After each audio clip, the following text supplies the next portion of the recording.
चलिए सभी अपने अपने स्थान पर बैठ जाएंगे और हाथ जोड़ लेंगे। तरण ज्ञान सागर गुरु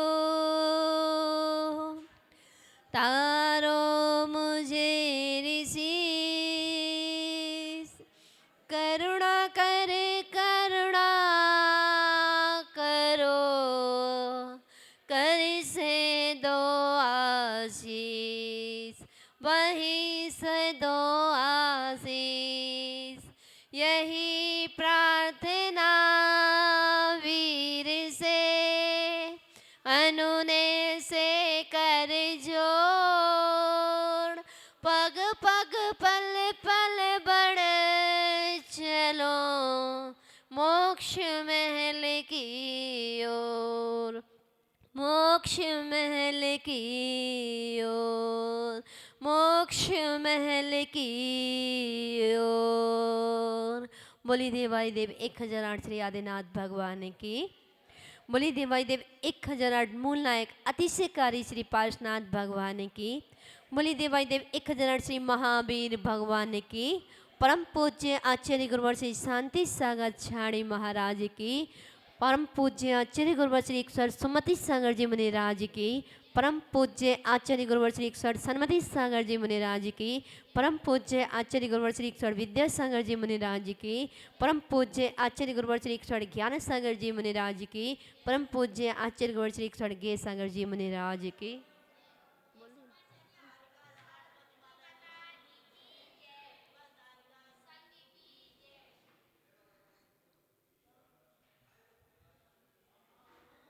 चलते हैं भक्ति की ओर। एक दृष्टांत के माध्यम से एक साहित्यकार जिनेंद्र प्रसाद जी एक साहित्यकार हुआ करते थे और उन्होंने अपने जीवन में कभी भी धर्म नहीं किया। अपने जीवन में कभी भी धर्म नहीं किया था, कभी मंदिर नहीं गए थे, कभी नमोकार मंत्र नहीं पढ़ा था और ग्रंथ साहित्य बहुत बड़े बड़े लिखे थे। साहित्य बहुत सारे लिखे थे। अचानक उनके जीवन में एक ऐसी घटना घटी कि उनको पैरालाइज हो गया। पैरालाइज हो गया तो वो उठ भी नहीं पा रहे थे, चल भी नहीं पा रहे थे। उनको हॉस्पिटल में एडमिट कर दिया। एडमिट कर दिया, सारी टेस्टिंग हुई, कहीं कोई ऐसा नहीं मिला कि ये जीवित रहेंगे। डॉक्टरों ने जवाब दे दिया कि अब इनके लिए दवाई नहीं, दुआ काम करेगी। अब इनको अपने घर पे ले जाओ, अब तो दुआ ही इनके लिए काम करेगी। सारी टेस्टिंग होने के बाद प्रातःकालीन की बेला में डिस्चार्ज छुट्टी होने वाली थी। रात्रि के समय अपने बेड पे लेटे हुए थे। सिस्टर उनके पास थी। डॉक्टर सब चले गए। जिनेंद्र प्रसाद जी अपने अंदर नमोकार मंत्र का उच्चारण कर रहे थे। जिनने अभी कभी अपने जीवन में नमोकार मंत्र भी नहीं पढ़ा था, वो अपने अंदर नमोकार मंत्र पढ़ रहे थे। उनकी आवाज़ भी चली गई थी। सारे काम उनके बेड पर हो रहे थे, कुछ भी बोल नहीं पा रहे थे। अगर कोई उनसे मिलने के लिए आता तो उनके आँखों में से पानी बह जाता है, आंसू निकल जाते, तो सामने वाले समझ जाते थे कि इन्होंने हमें पहचान लिया। बोल नहीं पाते। कई दिन बीत गए। उस रात्रि के पहर वह नमोकार मंत्र का उच्चारण कर रहे थे और उच्चारण करते करते एकदम उनके अंदर से आवाज निकली। आवाज निकली अचानक और वह जोर जोर से बोलने लगे, नमो अरिहंताणम, नमो सिद्धाणम, नमो आयर्याणं नमो वज्रायाणं नमो लोई सब्बिसाहणम। इस प्रकार से बहुत तेज तेज वो नमोकार मंत्र का उच्चारण करने लगे। सिस्टर ने देखा ये इतने दिन से एडमिट हैं और ये कुछ बोल नहीं पा रहे थे, चल नहीं पा रहे थे, खा नहीं पा रहे थे, किसी को पहचान नहीं पा रहे थे, अचानक ये इतने तेज तेज बोलने लगे। सिस्टर ने डॉक्टर साहब को बुलाया, सारे डॉक्टर आ गए और डॉक्टर ने सिस्टर से पूछा क्या आपने इनको कोई ट्रीटमेंट दिया है? सिस्टर बोली नहीं सर, मैंने तो कुछ भी नहीं दिया इनको। आपके बाद ये तो ऐसे ही लेटे थे और ना जाने अपने अंदर से बहुत तेज तेज चिल्ला रहे थे। उन्होंने देखा तब उनसे पूछा ये तुम क्या बोल रहे हो? उनके घर के लोग आए और कहने लगे ये क्या बोल रहे हैं? जैसे ही सबको पता चला ये नमोकार मंत्र बोल रहे हैं और जैसे ही उनकी आवाज़ आ गई तब उनसे पूछा ये क्या बोल रहे थे, आप क्या कह रहे थे? तब उन्होंने बोला कि काश मैं अपने जीवन में पहले ही नमोकार मंत्र बोल लेता तो शायद आज मुझे हॉस्पिटल का मुख नहीं देखना पड़ता। जितने निर्मल परिणामों से मैंने आज नमोकार मंत्र का उच्चारण किया है, ऐसा उच्चारण मैंने अपने जीवन में कभी नहीं किया था। अगर मैं प्रत्येक दिन मंदिर जाता, प्रत्येक दिन नमोकार मंत्र पंच परमेष्ठी का ध्यान करता तो शायद मुझे आज हॉस्पिटल नहीं आना पड़ता।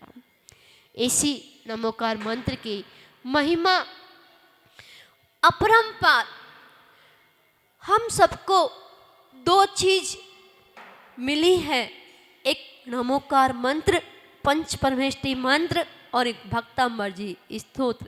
ये दो ऐसे जीवन में ऐसे हथियार हैं अपनी रक्षा के लिए कि कभी भी कैसी भी स्थिति में परिस्थिति में आप परेशान हो, आप डरे हो, आपका स्वास्थ्य खराब हो, आपका काम नहीं बन रहा हो, कुछ भी समस्या हो, उस समय आप पंच परमेष्ठी का स्मरण करना या आचार्य मानतुंग स्वामी जी के द्वारा कृति श्री भक्तांबर जी स्तोत्र का स्मरण करना, आपके तत्क्षण सारे पाप नष्ट हो जाएंगे।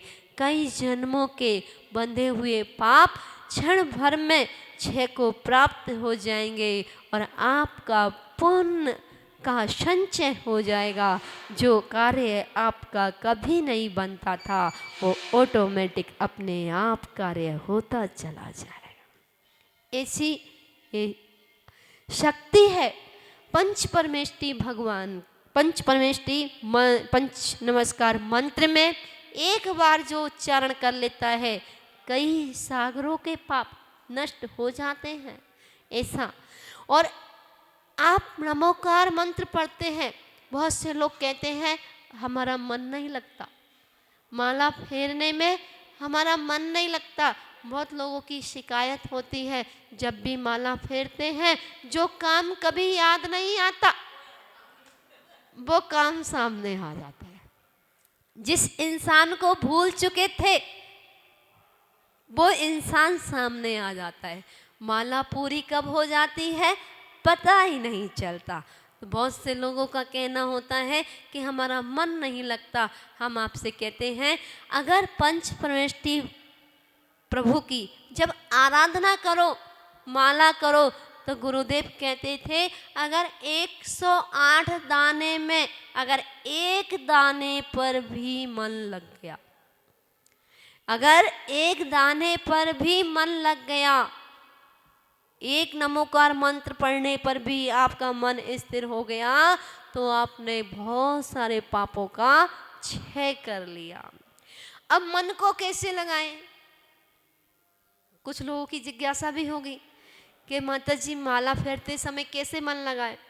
तो मन लगाए जब आप नमोकार मंत्र का प्रथम पद नमो अरिहंताणम बोलो तो अरिहंत भगवान का स्मरण होना चाहिए। आपके आंखों के सामने अरिहंत भगवान दिखाई देना चाहिए। जब आप नमो सिद्धाणम बोलो तो सिद्ध परमात्मा का, उस सिद्ध शिला का, सिद्ध शिला में अनंता अनंत सिद्ध परमेष्टि विराजमान है, उन सिद्धों का स्मरण होना चाहिए। जब नमो आहिरियाणम बोलो तब आचार्य कुंद कुंद स्वामी, आचार्य समत्वद्र स्वामी, आचार्य मानतुंग स्वामी, आचार्य विद्यासागर मुनिराज, आचार्य ज्ञान सागर मुनिराज आदि आदि मुनिराजों का स्मरण आना चाहिए। जब आप नमो उपाध्यायणम बोलो तो आपको उपाध्याय परमेष्टि का स्मरण आना चाहिए। और जब आप नमो लोय सभ्य श्रावणम बोलो तो लोक के में जितने भी दिगंबर साधु हैं उनका स्मरण आना चाहिए। ऐसे आपका मन स्थिर होता चला जाएगा। फिर भी मन ना लगे तो जितने आपने क्षेत्रों के दर्शन किए हो, जितने आपने मंदिरों के दर्शन किए हो, आपके मंदिर में 7 वेदी है, एक वेदी में 11 भगवान विराजमान है या 7 भगवान विराजमान है या 5 भगवान विराजमान है, आप एक एक वेदी के दर्शन करें, एक एक वेदी का स्मरण करें, एक एक भगवान के चरणों में अपने मन को स्थिर करें, एक बार नमोकार मंत्र पढ़ें, फिर दूसरे भगवान का स्मरण करें, फिर एक बार नमोकार मंत्र पढ़ें। ऐसे करके उस वेदी में कितने भगवान विराजमान हैं, सब भगवानों का स्मरण करते करते एक एक बार नमोकार मंत्र पढ़ते चले जाएं, सभी वेदियों के दर्शन करें। ऐसे आपकी वंदना भी हो जाएगी और नमोकार मंत्र पूरा भी हो जाएगा और आपको पता भी नहीं चलेगा कि कब आधा घंटा हो गया। कई प्रकार से जाप बताई है। घड़ी को देख करके, घड़ी के कांट नंबर देख करके और पूरी जाप हो जाती है। हाँ, उंगलियों को बिना चलाए 108 बार पढ़ना जाप हो जाती है। हृदय कमल की पाखुड़ी पर कमल के आकार की रचना करके और उस पर भी ध्यान लगाने से पूरी जाप हो जाती है। हम को ध्यान एकत्रित करना है, दूसरी जगह से ध्यान को हटाना है। धीरे धीरे जब हम प्रयास करेंगे, आप सब लोग अभी बड़े गांव में हैं, बड़े गांव में बड़े मंदिर के भगवान का स्मरण सबको आता है। मंदिर में कितनी वेदी है? कितनी वेदी है? अभी इस प्रांगण में कितनी वेदी है? दो पीछे कितनी वेदी है? सोचना पड़ रहा है। 7 वेदी, 7 वेदी है।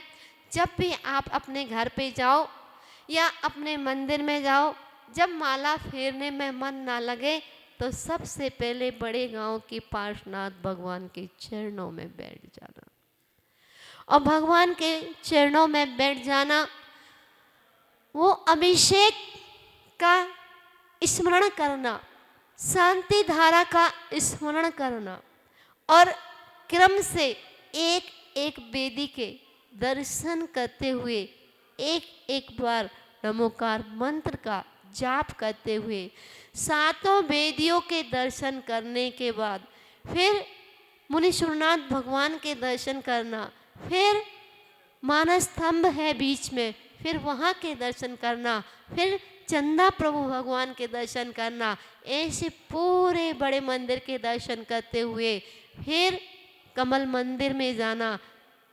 कमल मंदिर ही तो है, 30-24 के मंदिर में जाना, फिर चंद्रांचल आश्रम के मंदिर के दर्शन करना, फिर त्रिलोक तीर्थ के दर्शन करना, फिर तीस चौबीसी के दर्शन करना, उसके बाद त्यागी व्रती आश्रम के दर्शन करना, एक एक वेदी के दर्शन करते हुए आप एक एक मोती पर एक एक वेदी का या एक एक भगवान जी का स्मरण करते हुए इस प्रकार से जाप देना चाहिए।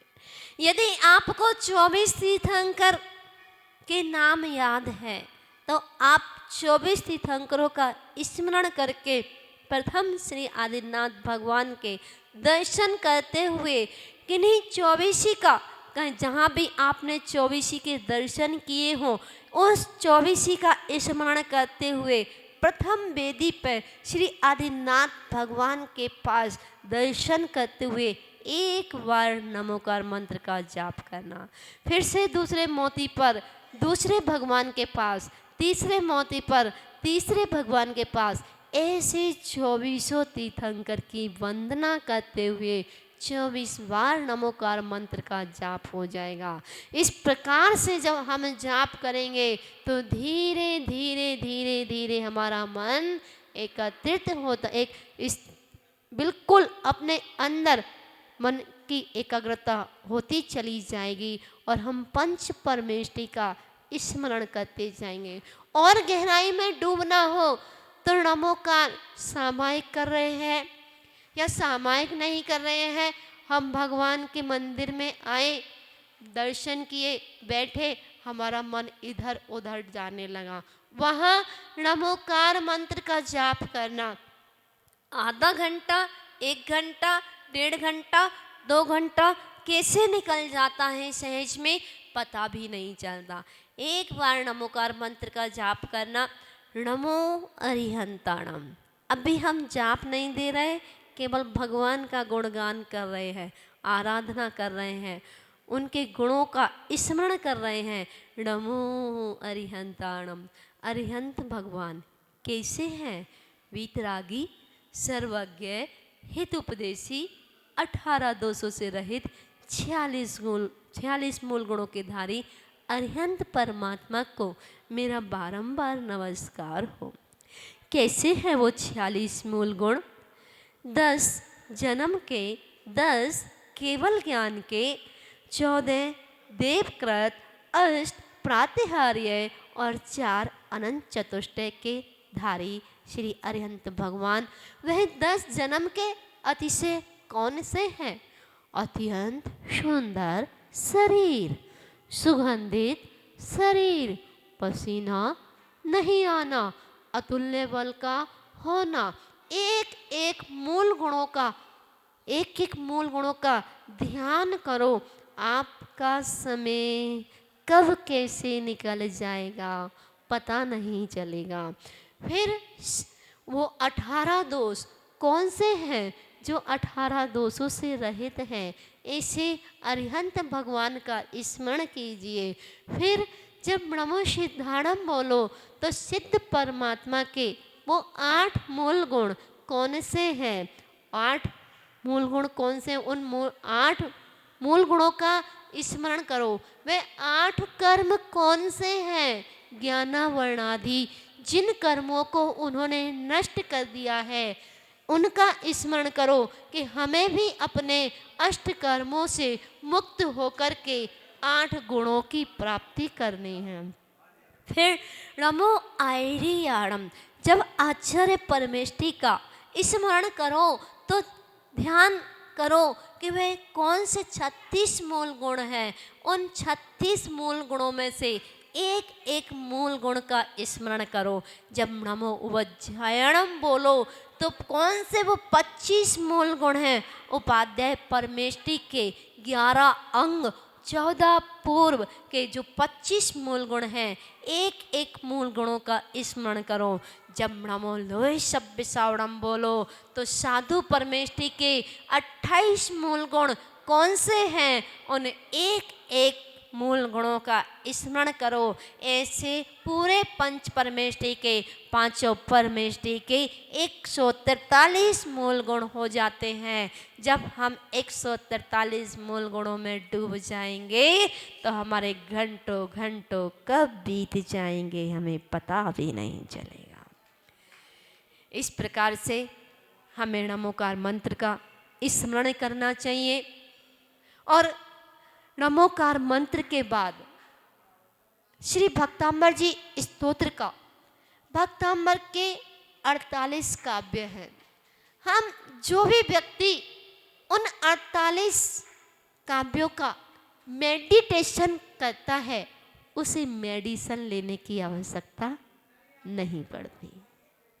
कभी मौका मिलेगा या आपने सुना भी होगा तो एक एक काव्य के बारे में हमें कैसे पढ़ना चाहिए, कैसे स्मरण करना चाहिए, कैसे मेडिटेशन करना चाहिए, कैसे ध्यान करना चाहिए, कैसे उसमें डूब जाना चाहिए, ये सारी चीज़ें जब तक हमको नहीं आएंगी तब तक हम उसका लाभ नहीं ले सकते। हम कोई भी स्तुति पढ़ रहे हो, जाप कर रहे हो, भजन पढ़ रहे हो, ग्रंथ का स्वाध्याय कर रहे हो, जब तक हम उसमें तन्मय नहीं होंगे तब तक हम 100% नंबर प्राप्त नहीं कर सकते। आप स्कूल में पढ़ते हैं, आपके बच्चे स्कूल में पढ़ते हैं तो कितने परसेंट नंबर आते हैं? 100% नंबर आते हैं ना, 100 में से ही मिलते हैं ना। लेके आओ तुम कितने भी, लेकिन 33 नंबर में पास होते थे पहले। जब 33 नंबर वाले पास होते थे तो पूरे मोहल्ले में लड्डू बढ़ते थे या नहीं? आपके समय पे, हम लोगों के समय पे 33% में भी लड्डू बांटा करते थे। और आज 95 पे भी लड्डू नहीं बढ़ते, उसमें भी आंसुओं की धार बहती है कि 5 नंबर क्यों कम आए। इतना कंपटीशन होने लगा है। पहले समय में और आज का समय कितना बदल गया है। तो आज भी हम जब भी पूजन करें, विधान करें, भक्ति करें, जाप करें, ध्यान करें, सामायिक करें, 100% कैसे करें? 33% मन से बैठेंगे तो 33% मन के नंबर, 33% वचन के और 33% काय के। काया से जब हम स्थिर हो जाएंगे, बैठेंगे तो कितने हो गए? 99% नंबर हो गए। जब 99% नंबर हो गए तो एक तो सफाई का भी मिल जाता है। ऐसे 100% नंबर से हमें भक्ति करना चाहिए। बोले पंच परमेष्ठी भगवान की जय। आचार्य गुरु श्री ज्ञान सागर जी मुनिराज की जय। आचार्य